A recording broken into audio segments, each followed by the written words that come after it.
The following is part of Cornell Contemporary China Initiative Lecture Series under the Cornell East Asia program. The arguments and viewpoints of this talk belong solely to the speaker. We hope you enjoy. Good afternoon, colleagues and friends. My name is Pei Dongsun, Distinguished Associate Professor of Arts and Science in China and Asian Pacific Studies, and Associate Professor of History at Cornell. I'm pleased to host the Cornell Contemporary China Initiative Lecture Series for the autumn of 2022. The series is connected to two courses I'm teaching this semester: Fashion and Politics in 20th Century China and Life and Death in China under Mao.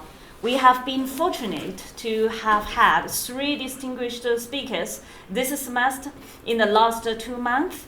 They are historian Jeff Worstorm from UC Irvine, Australia historian Antonia Finan from the University of Melbourne, and the sociologist Deborah Davis from Yale University. Today we welcome our last speaker of this season, Italian anthropologist Simona Segre-Reinach. She flew far away from Milano and arrived in Ithaca 2 days ago. Now it's my great honor and privilege to introduce our speaker.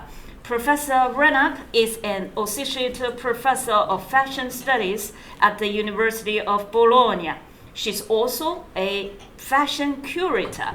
She has written extensively on fashion from a global perspective in the books such as The Fashion History Reader, Fashion Media, Past and Present, A Cultural History of Dress and Fashion, and the Cambridge Global History of Fashion, and so forth. Her research fieldwork includes China and Italy regarding Sino-Italian collaborations in the context of global fashion. She will tell us more about her recent publications in her talk.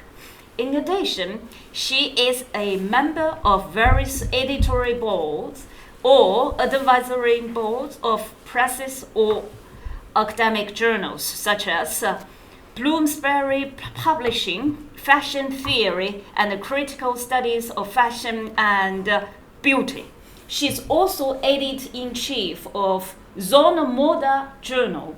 Founded in 2009, Zona Moda Journal is the first Italian journal dedicated to fashion research in its complexity, aesthetic, social, cultural, economic, and historical. The title of today's talk lecture is Sino-Italian Encounters in Global Fashion, 20 Years of Collaborations. Professor Reinach will talk for about 40 minutes or 1 hour, and then we will ask questions during the following section of a Q&A. In addition, please allow me to say a few words about housekeeping. Please turn off your cell phone, and do not log on Zoom if you are in this conference room. We are recording this and we'll post it online within a few days. Now, please join me in welcoming Professor Simona Segre-Reinach. Thank you, Peidon. Thank you, Peidon, for this lovely introduction. Good afternoon to everybody, and thank you for having me today. And especially I wish to thank Pei Dongsun for a much appreciated invitation, and Amal Alain for her assistance and guidance in my journey from Milano to Ithaca. It is a great honor for me to participate in the Cornell Contemporary China Initiatives. The title of my talk is Sino-Italian Encounters in Global Fashion, 20 Years of Collaborations. Before showing you some images, mostly from the fieldwork, I would like to give you a short background of the research. The accelerated production relocation in past decades has irrevocably changed the geography of fashion, as well as the rhetoric of the origin of national creativity. But what happens when two or more players are engaged in the making of fashion? And specifically, what happens when Italy and China collaborate in the transglobal fashion making? How does one account for the creativity that has sprung from the Sino-Italian co-creation? My talk discusses the intricacy of Sino-Italian collaborations in the past 20 years and the implications of such a fashion co-creation. It then reflects on the transglobal fashion making. A few words on the history and methodology of the research. I started researching Italian-Chinese relations in 2001. I made several trips to China until 2008-2010 as part of the Fabricating Transnational Capitalism project with anthropologists Sylvia Yanagisako and Lisa Roffel, collaborating with them as a fashion scholar. We conducted face-to-face interviews with participants in Italian-Chinese joint ventures in China, mainly in Shanghai and the Yangtze Delta region, and in northern and central Italy, the Como silk industry, Milano and Prato. Repeatedly over the years, managers, owners, intermediaries, translators, Yanagisako and I for the Italian side, and Roffel for the Chinese side. On the subject, I have published several articles, including an initial article in 2005, Fast Fashion versus Pret-a-Porter, which was on fashion theory, up to the contribution of a chapter entitled One Fashion, Two Nations, Italian-Chinese Collaborations, in the book Fabricating Transnational Capitalism by Roffel and Yanagisako at the end of the research. Later on, in 2019-2020, I continue my research on fashion collaborations independently by studying new cases. I was interested in adding to the transformation of collaborations between Italians and Chinese in the new global fashion. I wrote about it in two recent articles, Fashion Making and the Co-Creation in a Transglobal Landscape with Wesley Ling, and From Joint Ventures to Collaborative Projects toward an ethnography of Sino-Italian fashion relations in the 2020s, in a fashion theory special issue, which is this one, entitled Global China, which was edited by Wesley Ling and by myself. But back to the beginnings, 20 years ago by now.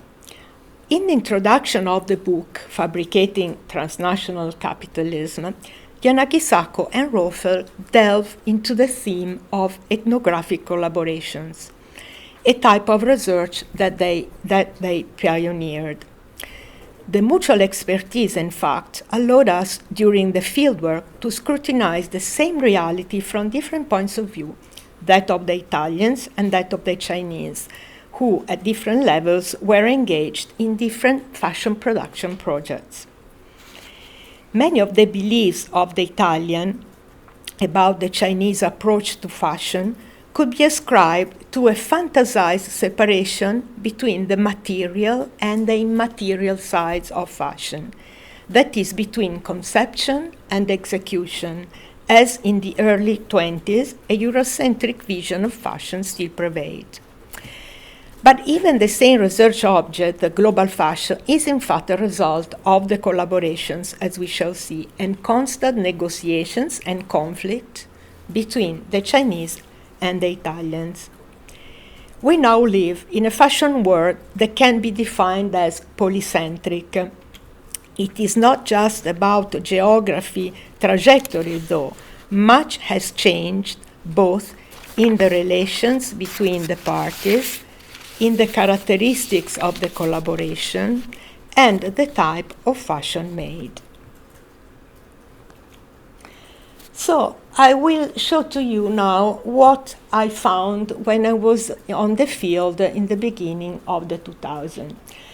Already, the semiosis of Italian fashion in China I would say that Italian fashion has various forms in China because it is simultaneously a discourse, a product, and a brand.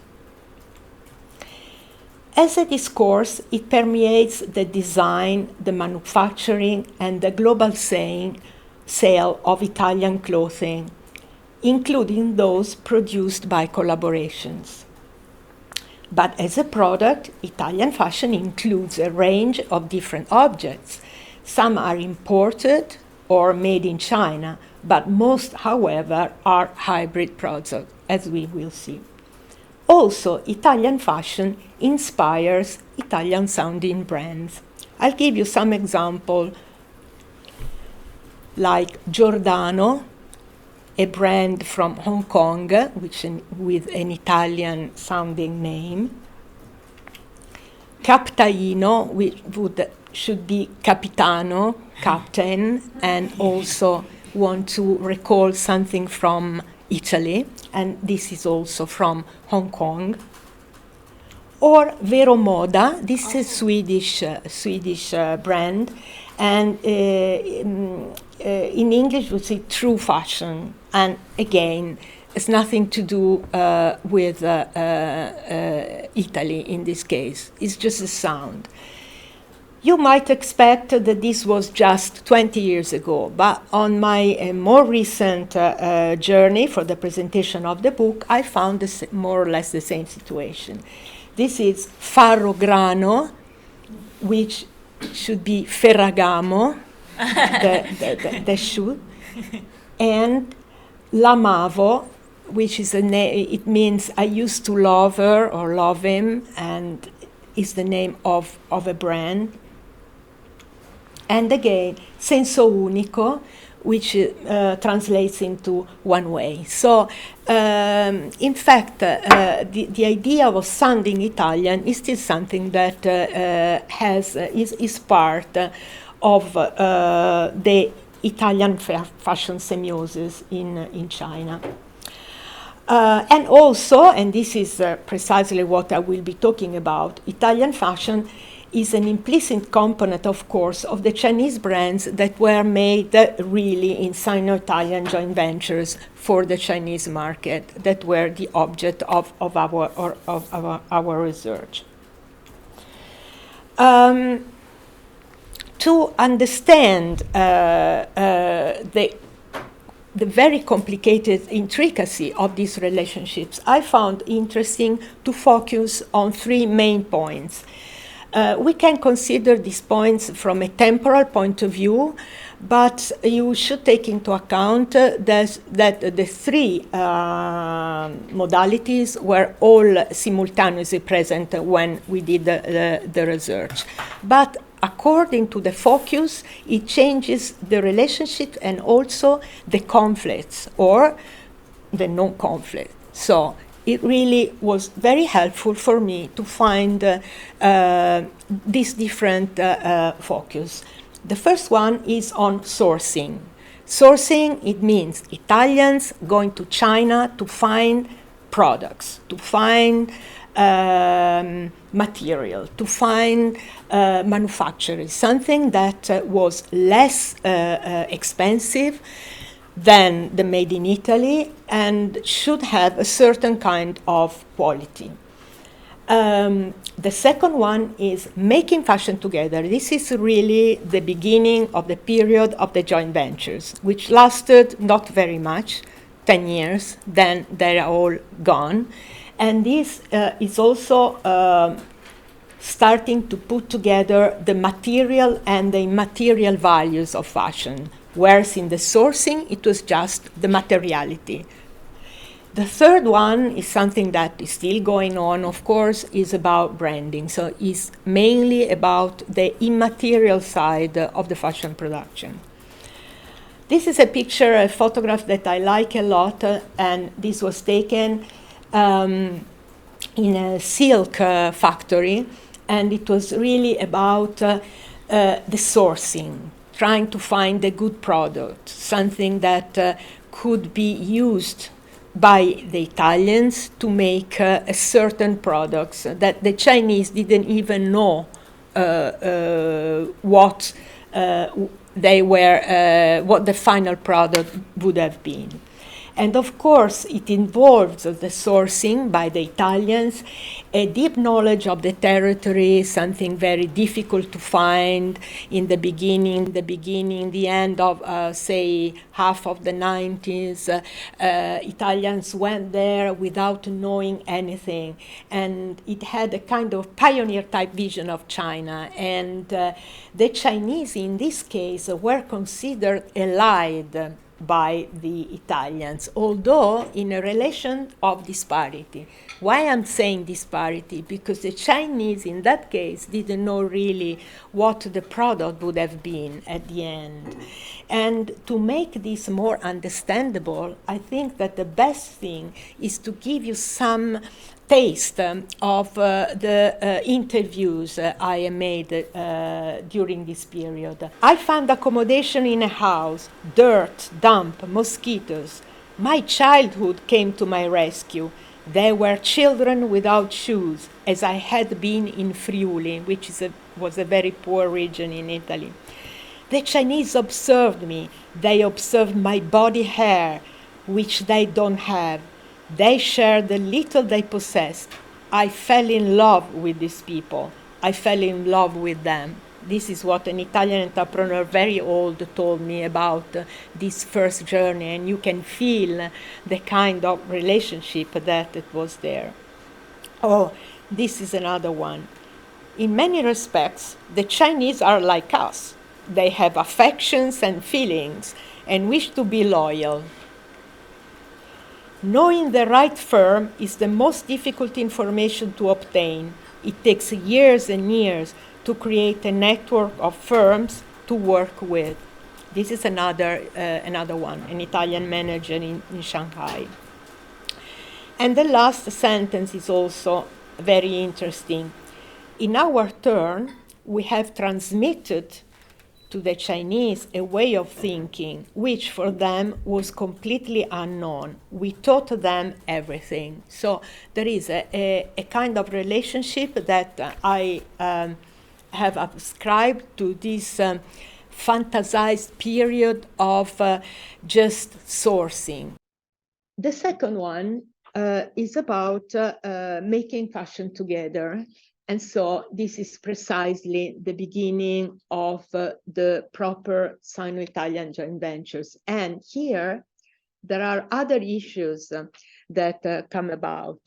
It is taste, design, assembling, and collections, not just quality, not just finding the best product, but the second step, so to speak, to produce fashion. And this is what I called making fashion together. I now will give you another quote, which is very interesting.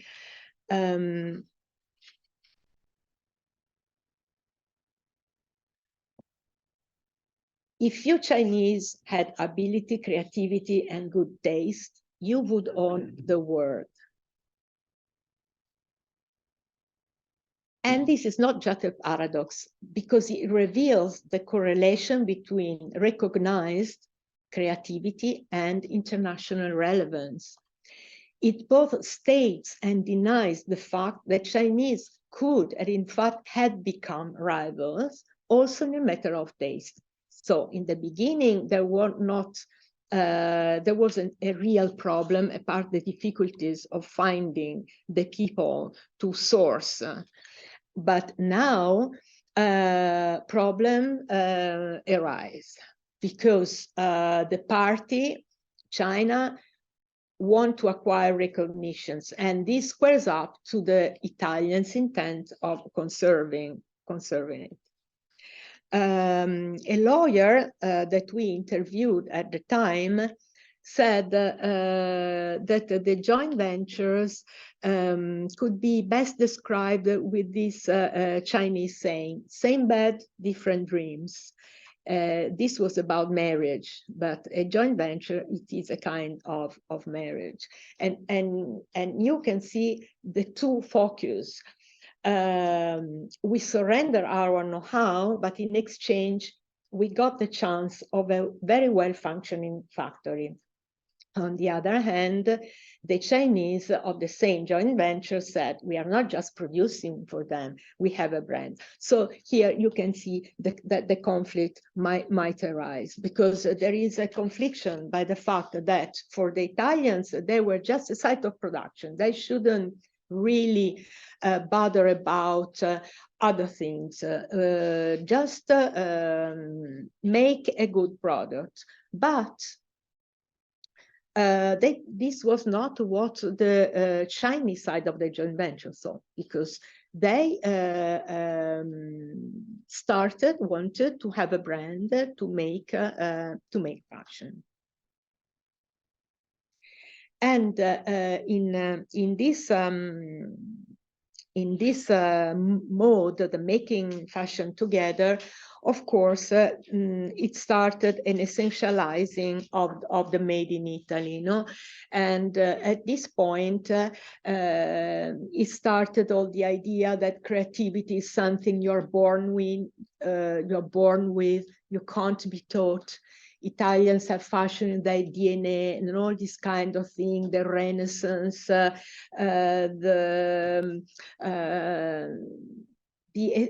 essentializing a fact and putting outside the history, you know, in a way. And from unwitting alliance, the Chinese have become witting rivals at this point. I give you some, especially two different joint ventures, one for menswear and the other for women's wear. These are Chinese factory, Chinese company that were founded in 1992, and they went in joint ventures with Italians in 2003. And the joint ventures ended in 2005. So the period of the joint ventures is basically this one. No? Then the tensions became too strong and the joint ventures disappeared. So this was one. This was the other one we studied, Elegant Prosper. Again, this was founded in 1988. Became a joint venture with a big group in Italy in 2004 and ended in 2015. We don't have time, but if you go to the website of the Elegant Prosper, there is all the history of the brand, and you won't even find the mention of the period in which they were a joint venture with an Italian company. Not at all. Mm-hmm. And the same for the other one. You won't find any mention with this. The third focus is branding, and there are some differences here already. For the Chinese, it was seeking independence from their foreign clients, because you have to think that they wanted to be part of the global fashion world, and to do this, you need to have a brand, but not an Italian sounding brand, a proper brand. And so this is a period in which Italians and Chinese had to change their kind of collaboration. By the time branding meant really, this was an important exhibition by Salvatore Ferragamo at the MoCA Museum in Shanghai in 2008. And in this exhibition, Ferragamo explained history, the past, everything about a kind of essentialization of the made in Italy. And it's interesting because this exhibition was the first one. Then now it's very easy to find exhibition on heritage, it's very common.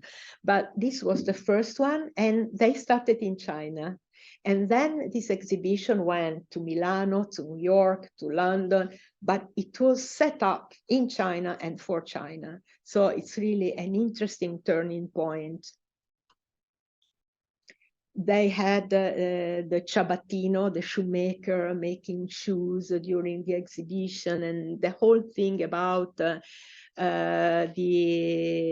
artisan kind of skills, Italian artisan skills, started precisely with this exhibition.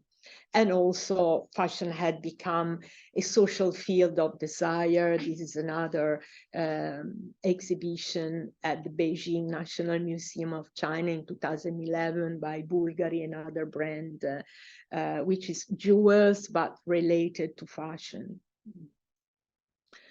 And this is what an Italian manager told me once. I don't know any brand that it isn't made in China. But we shouldn't really take this literally in the sense that it is manufactured there, because there are very many ways, apart from the joint ventures, in which the Chinese helped the Italians to gain power in fashion in this time of globalization. I want to rapidly see with you some of the contributions that Chinese have done to the Made in Italy. One is the subcontracting. It means what, subcontracting? It means that there are companies in Italy that didn't have a great name. They just, like this one, Baldassari, he was producing garments for Giorgio Armani. That's it. But when they decided to try the Chinese way, it became a brand. So it was in China, it was recognized as a made in Italy brand. In fact, it was all made in China. And this is an interesting example. Another one is a brand that were designed precisely for the Chinese market. This is a Foral Group, it's an Italian, in joint venture with Ningbo, and they invented this brand Marco Azzali just for the Chinese market. Or the other way around. This is an importer of Chinese silk. Just by the end of the 70s, they started really very, very early and importing, and they were just selling to other companies, but they decided to become a brand, in this case in Italy. Blue Nauta is an Italian brand with Chinese origin.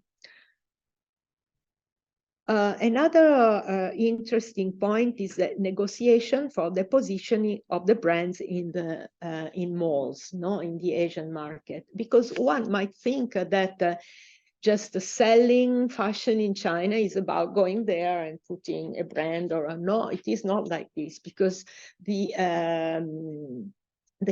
some consolidated position in Europe can easily be overturned in China.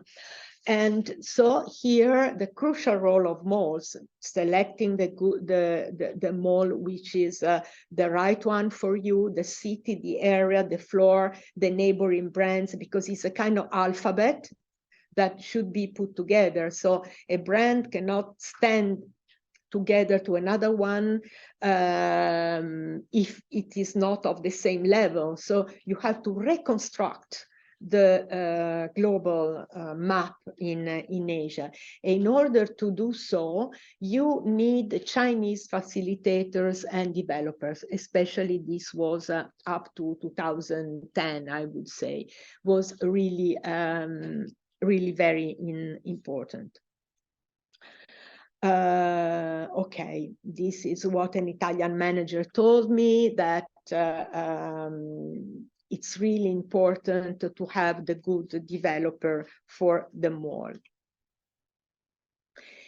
And also these very good factories that were manufacturing for Italian brands in China were also a place where other less relevant Italian brands could learn what were the trends, because if you go in the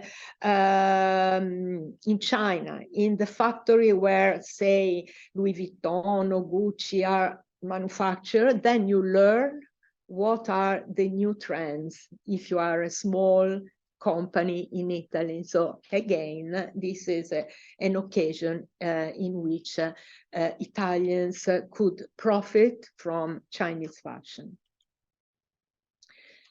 So the global luxury map is not and never was a straightforward translation of the West in Asia, but always a matter of negotiations at various kinds. And now I wanted to show to you what kind of new collaborations are about now. So we have seen that the joint ventures properly made, all of them finished by the 2015, more or less. And now, what are the collaborations? And I will tell you about GIADA, which is a very interesting case. Jade, I would say, is a kind of nomen omen, because you will see that it wasn't started for the Chinese market, but it became a Chinese brand.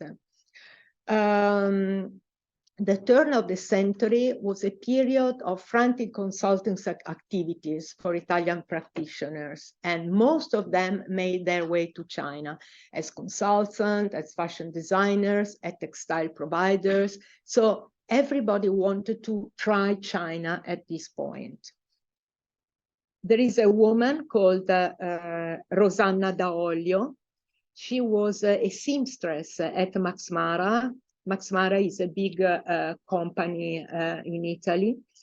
And she didn't have any training. She was just the kind of person who started kind of 30 years ago and then made a career within Max Mara. At a certain point in 2000, she decided to leave Max Mara. She wanted to start her own thing, and she started with consulting, but then she wanted to have a brand, and she founded this brand called GIADA, which might sound something interesting for China, but in fact, she just launched and tried to, she really wanted to meet some Chinese to help her, because by 2002, 2 years after the founding of the brand, she didn't have enough financial support to carry on. And she said, I want to meet some Chinese. And people told her, but you don't speak Chinese. You don't speak English. You don't speak French. You just speak Italian. You're not a global person. You cannot do anything with your GIADA. And she said, no, I desperately want to meet a Chinese. And in fact, eventually she did. She went to Paris to buy some textile for her brand, and she met Mr. Zhao from Redstone Luxury Group, a huge Chinese group that started as importer of Italian brands in China. I don't know how they managed to understand each other, but in the language of fashion, probably. And by 2005, they signed an agreement. He said, okay, I will finance your GIADA, but you have to stay with me and just me, not doing consultancy with others. And I will make your GIADA grow. So the agreement was done. I just reported here some pieces of the interview, and we cannot read them all, I think, but I want to read the second one. Because in 2002, it is where they started working together, no? And she said that we presented in a hotel, because at the time fashion was presented in a hotel, the first GIADA collection to the shop managers who would buy for their stores, Shenzhen, Shanghai, Hangzhou. I asked for a model girl to wear the clothes. It doesn't matter, they answered. Use the hanger in your hand. I freaked. I started screaming like crazy. We are not selling carrots, onions, or potatoes. And she said, but they went along very well.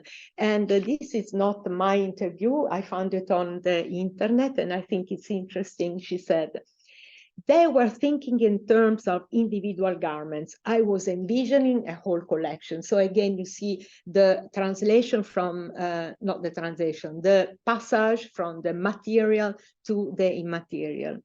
But to make a long story short, they succeeded really very well.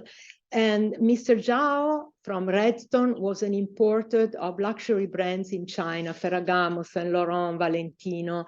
And when they met, he had the idea of having his own Italian brand. So the two really went together very well. And from 2005 to 2013, GIADA opened more than 50 luxury stores in China. But Chinese think that GIADA is Italian. So an Italian brand should be present in Italy. And until 2013, GIADA wasn't there, was only in China. So he decided to open the first store in the luxury district, Milano, Via Monte Napoleone, the most expensive street where all the big brands are sold. And to make these stores that were different from the 50 stores they already had, Mr. Zhao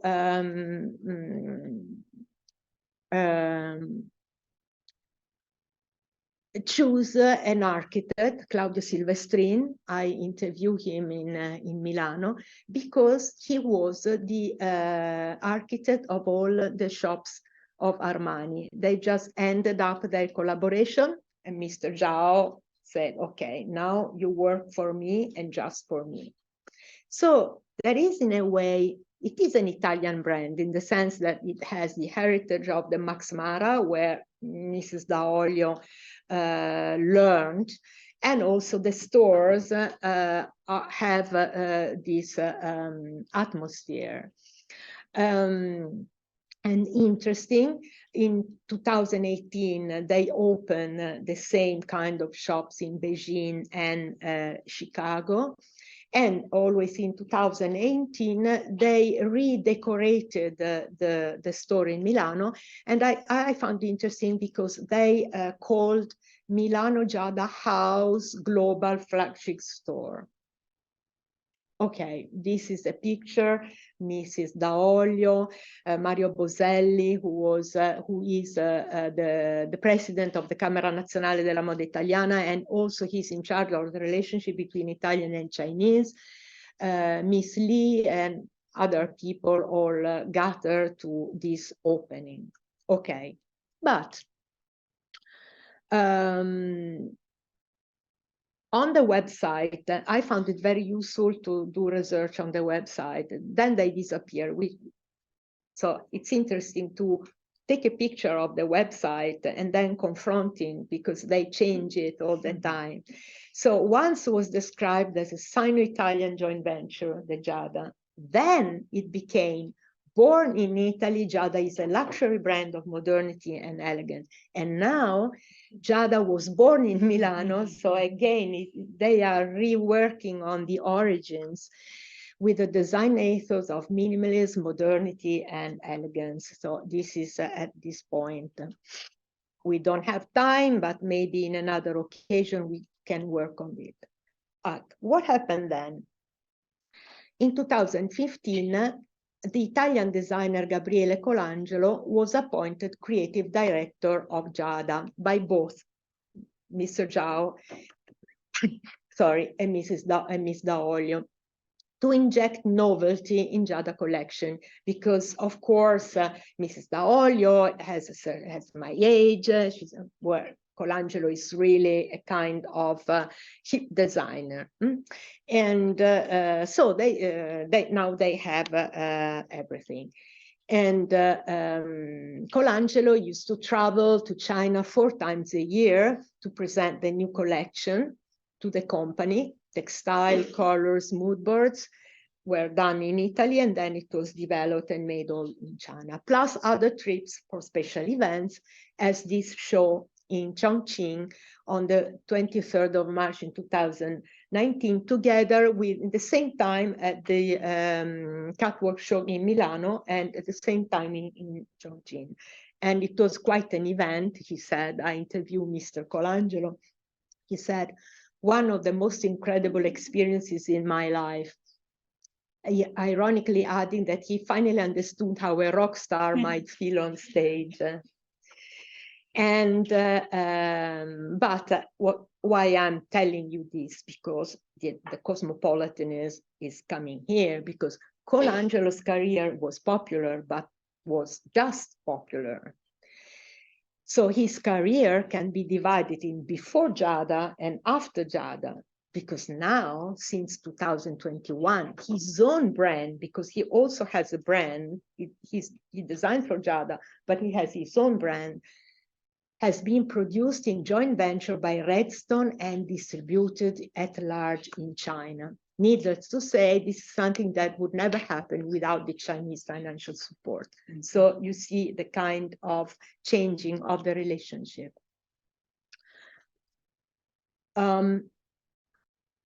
Okay, I interviewed many others, so I can tell you that this was not just one case. It's probably the most successful case, but every kind of relationships has this cosmopolitanism at its core, for both, for Chinese and for Italians.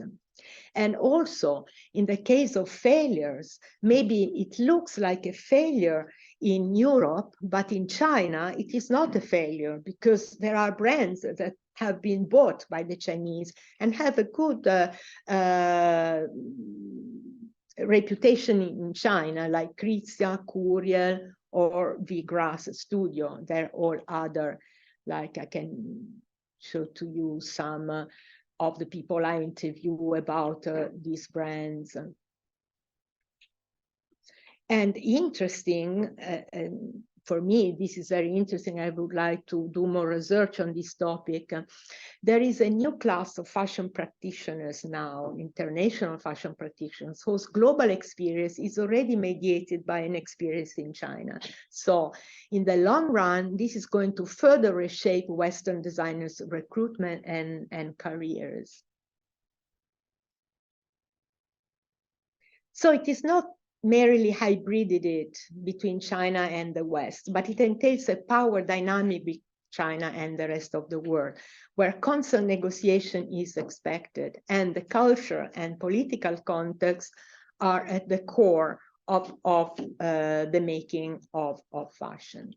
So I would like to give you some conclusive remarks.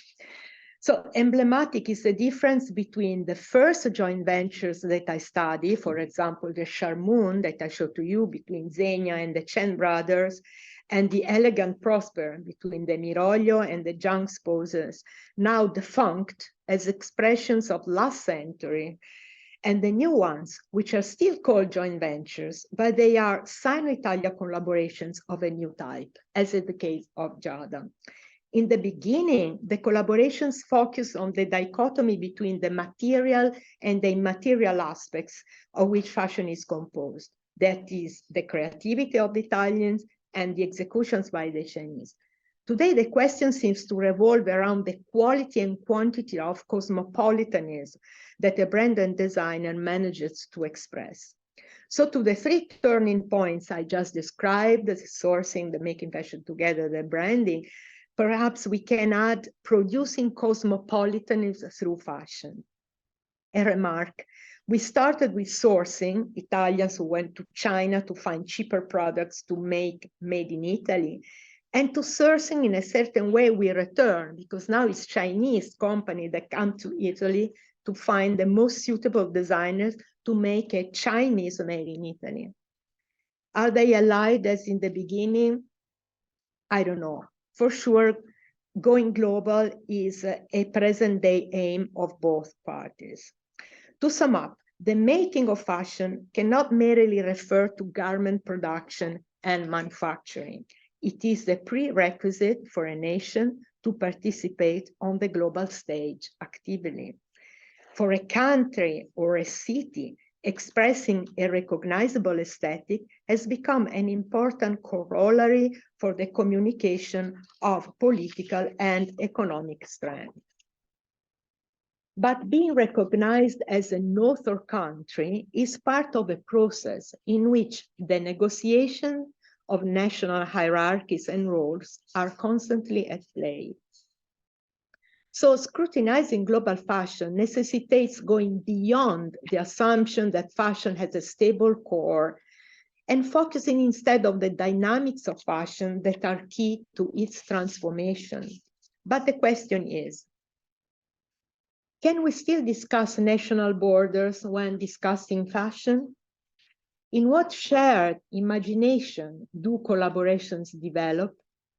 What stereotypes are still at work? More than in the past centuries, fashion has been tasked with not only reflecting and representing social or individual needs, but also constructing ex novo territories in which old stereotypes and imagination are creatively set free. Wesley Ling and I worked on these concepts in our edited volume, Fashion in Multiple Chinas, which also included a chapter by Pei Dong-sun and Antonia Finnanen. Unlike most production and commercial activities, fashion expresses an elaborate culture, a composition of symbols, ideologies, and lifestyle. The creation of hybrid forms, the fruit of a mixture of different ideas and traditions, represents the most interesting product of cross-cultural encounters. Existing narratives of fashion production have shifted in the wake of transnational reality toward a more complex picture of global interconnection. The research led me to ask what the term global fashion means, not the reception of a dominant system by a subordinate culture, of course, and not even a straightforward project. Rather, the construction of meaning in the interaction between cultural values and the objects circulating in culture.